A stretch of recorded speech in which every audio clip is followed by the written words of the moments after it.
कैसे मान लिया जाए कि बिहार में लोकतंत्र अब जिंदा है?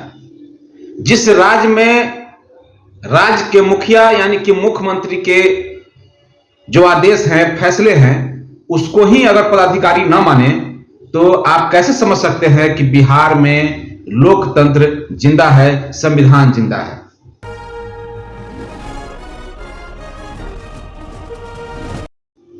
नमस्कार, मैं संजीव समीर आपका इस वीडियो पर स्वागत करता हूं।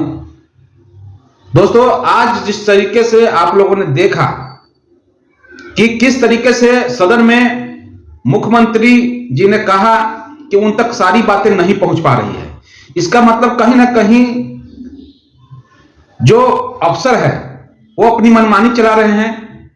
विभागों के बाद जो समाज की बात है, शिक्षा विभाग की बात है, जो समस्याएं हैं उनको मुख्यमंत्री तक पहुंचने ही नहीं दिया जा रहा है। अगर पहुंच भी जा रहा है माननीय विधायकों के माध्यम से और उस पर जब संज्ञान वो लेते हैं तो संज्ञान लेने के बाद जब वो फैसले लेते हैं और उनके द्वारा जो आदेश दिया जाता है उस आदेश की भी धज्जियां शिक्षा विभाग के आला अधिकारियों के द्वारा उड़ाई जा रही है। शिक्षा विभाग के आला अधिकारी पत्र जो जारी करते हैं वह एक तमाशा बन के रह जा रहा है। शिक्षा विभाग कई सारी गैर कानूनी, गैर संवैधानिक आदेशों को जारी कर चुकी है पूर्व में। अब जब शिक्षक के संगठन एकजुट हुए हैं, इसका विरोध कर रहे हैं, सरकार में आज जो पक्ष में बैठे हो, कभी विपक्ष में थे, उनके पास शिक्षक जब गुहार लेकर जा रहे हैं तो उनकी मजबूरी हो गई है शिक्षकों की गुहार को सुनना। और कल तक जो सरकार में बैठे हुए थे आज विपक्ष में हैं, आज पक्ष की सारी भेद को खोल भी रहे हैं।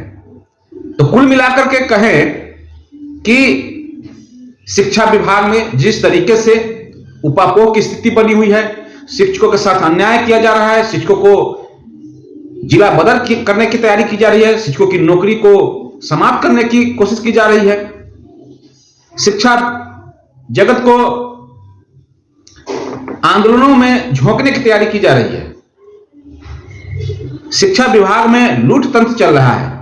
आज देखिए कागजों पर उपस्थिति 50% करने की जो अनिवार्यता कर दी गई है, तो जरूरी नहीं है कि विद्यालय में 50% आ ही रहे हैं, फिर भी 50% उपस्थिति पदाधिकारियों के द्वारा जबरदस्ती कराया जा रहा है। और ऐसे में जो एमडीएम की राशि है उसमें बहुत बड़ा खेला हो रहा है। इसकी जांच की जानी चाहिए और मुख्यमंत्री तक ये बात पहुंचनी चाहिए ताकि इसमें सीबीआई जांच हो, विजिलेंस जांच हो और इसका निष्पक्ष जवाब आए।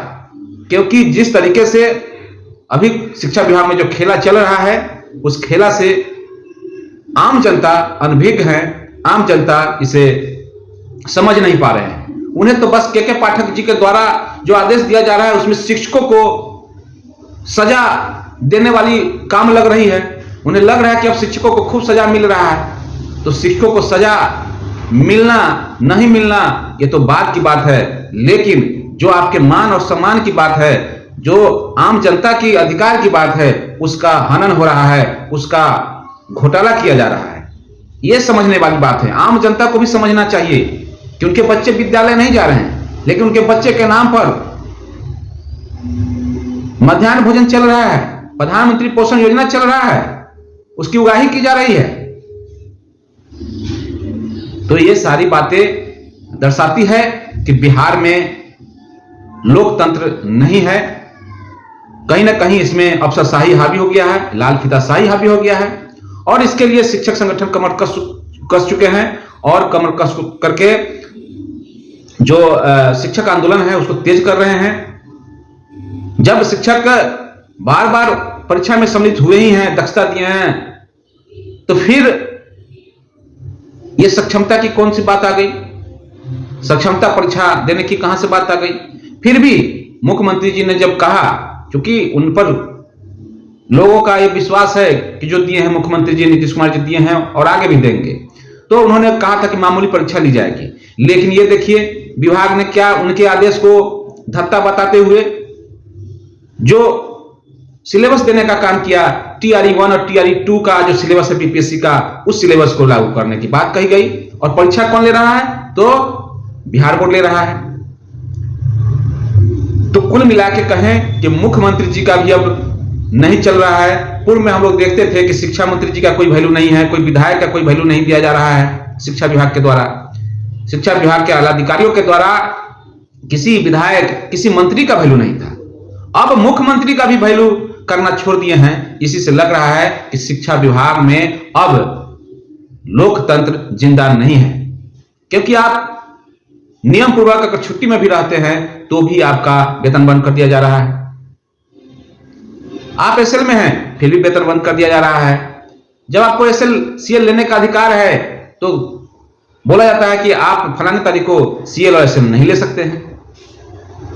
तो यह इस तरीके का गैर संवैधानिक जो चिट्ठी निकलते हैं, पत्र निकलते हैं, वो सारे पत्र मुख्यमंत्री के संज्ञान में आना आवश्यक है। इसलिए मुख्यमंत्री तक सारी बातों को पहुंचाया जाना चाहिए। माननीय विधायक के माध्यम से पहुंचाइए, माननीय जो उप मुख्यमंत्री हैं उनके माध्यम से, या जो मंत्री हैं उनके माध्यम से पहुंचाया जाना आवश्यक हो गया है।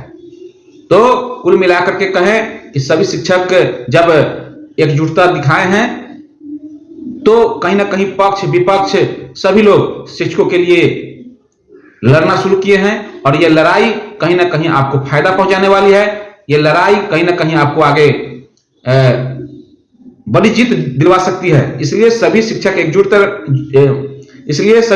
एकजुट रहें और एकजुटता के साथ जो आंदोलन का आगाज किया जा रहा है उसमें सम्मिलित हों। परीक्षा जो सक्षमता परीक्षा है उसका बहिष्कार करने की पूर्ण रूप से बात कही जा रही है, उसका बात मानिए। फॉर्म जो भर चुके हैं गलती से भी, उन फॉर्म को भरने के बाद जो एडमिट कार्ड आ रहा है, एडमिट कार्ड डाउनलोड ही नहीं कीजिए और न ही परीक्षा में बैठने जाइए। यह एक बड़ा संदेश जाएगा सरकार को, मुख्यमंत्री तक भी संदेश ये जाएगा कि जो परीक्षा हमने आसान और मामूली परीक्षा आयोजित करने के लिए कहा था, और उन्होंने ये तो नहीं कहा था कि बिहार बोर्ड से लेना है जो कि एकेडमिक संस्था है। आपको SCERT से भी परीक्षा लिया जा सकता था विभागीय के रूप में, तो ऐसा शिक्षा विभाग ने नहीं किया। शिक्षा विभाग ने अपनी तानाशाही को बरकरार रखते हुए अपने हिसाब से शिक्षकों को छटनी करने के लिए, शिक्षकों को हटाने के लिए, शिक्षकों को बेइज्जत करने के लिए इस तरीके का परीक्षा आयोजित किया जा रहा है ताकि शिक्षक उसमें फेल हो, शिक्षक की समाज में तौहीनी हो। क्योंकि जो शिक्षक 20 वर्षों से पढ़ा रहे हैं उनका एक्सपीरियंस के आधार पर परीक्षा होना चाहिए था, न कि कोई जनरल परीक्षा होना चाहिए था। तो इन सारी चीजों को हम सबको समझने की आवश्यकता है। फिलहाल इस वीडियो में इतना ही। वीडियो अगर अच्छा लगा तो शेयर कीजिए, लाइक कीजिए और कमेंट के माध्यम से अपना फीडबैक जरूर दीजिए। साथ ही साथ चैनल पर अगर नए हैं तो चैनल को सब्सक्राइब कर लीजिए। धन्यवाद। जय हिंद, जय भारत, जय शिक्षा।